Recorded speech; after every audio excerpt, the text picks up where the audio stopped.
September 28th, Saturday, Real Talk 101, episode 109. Sa gusto pong mag-avail ng full private reading, please leave a message or drop a comment. At sa gustong magpa-ritual, ganun din po, no? Kasi maganda yung ngayon yung pagkakataon ninyo. Kung ngayon nyo ipapagawa kasi papasok tayo sa 29 wherein kaya nating i-activate lahat ng swerte ninyo sa buhay at kaya din nating isara ang lahat ng kamalasan. So, halimbawa, na barang nakulam na sumpat na gayuma kayo, papatanggal natin yan and then magpalagay kayo ng protection. Yung sa iba naman, kung gusto nyo, ipa-cleansing nyo yung bagong bahay nyo, bagong sasakyan, bagong kagamitan, at yung mga bagong negosyo. Okay? Depende po yan. Doon naman sa mga taong merong barang kulam, sumpa, gayuma, ipatanggal nyo kasi ito yung pinakamaganda dahil magagamit natin yung dalawang moon for the activation of the manifestations that you are asking for. Pero kung ito naman yung may mga kalaban kayo, gagamitin din po yan ng kalaban ninyo para dagdagan yung barang, yung kulam, yung sumpa, at saka yung gayuma sa inyo.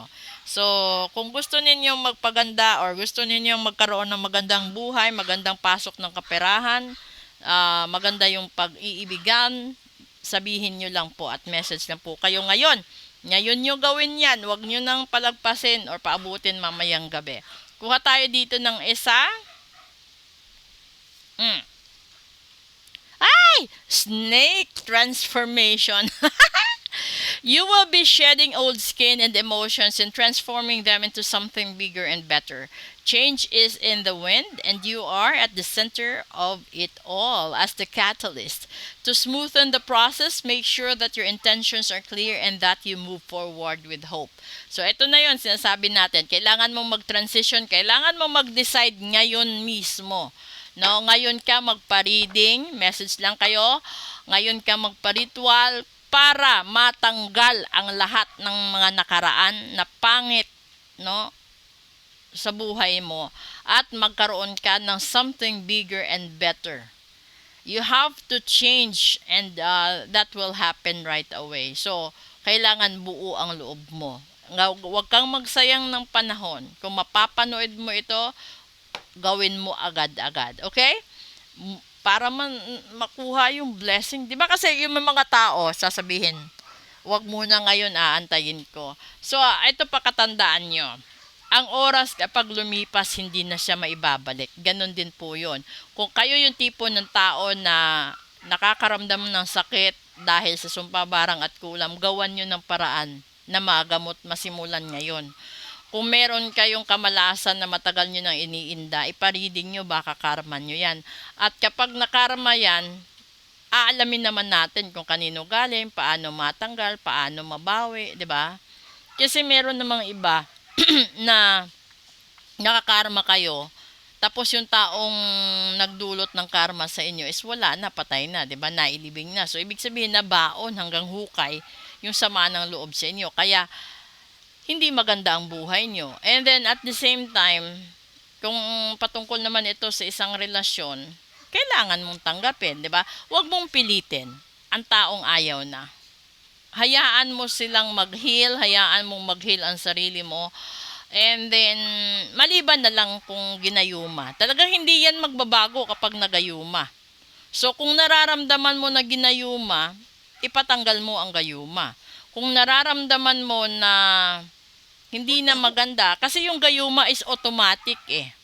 Ibig sabihin, tinalikuran ka ng mahal mo, sasabihin mo, ang tagal niyong nagsama, tapos bigla siya nagbago. Ibig sabihin nun, ginayuma siya. Okay? So, yun yung gawin mo. Full private reading, mas maganda ngayon. Ngayon mismo gawin nyo bago tumawid sa 29. Kung gusto niyo rin magpagawa ng mga blessings sa buhay ninyo, magpa-ritual sa business ninyo, sa mga anak ninyo, protection, ganun. Message lang po kayo. Maraming salamat po. And doon nga po pala uulitin ko sa YouTube, no? Sa new subscribers ko, please take a screenshot and i-pass nyo sa akin sa Messenger for you to claim your free reading. Kasi hindi ko kayo matatag doon. Meron kasi mga account na naka-private. So it's either you leave a message doon sa mismo sa YouTube ko or dito sa TikTok ko. Pero kailangan kasi yung screenshot, and then yung tanging way lang na makasend ka ng screenshot is sa Messenger. So nasa bio ko yung link ng Messenger at saka ng YouTube ko. At maraming maraming salamat sa sumusuporta. Ano pa ba yung sasabihin ko? Sa lahat ng inquiries, message na po, direct message na po kahit sasagutin ko. Hindi ako naka-live kagabi kasi meron akong patient, tatlo, no, na pumunta talaga dito kahapon, alas 5 pa lang ng hapon dahil nagpagamot po sila, nabarang po sila. Kaya ginamot ko po muna. At hindi ho kasi pwedeng ma-interrupt yun kapag nanggagamot ka. Maraming maraming salamat po uli sa inyong lahat.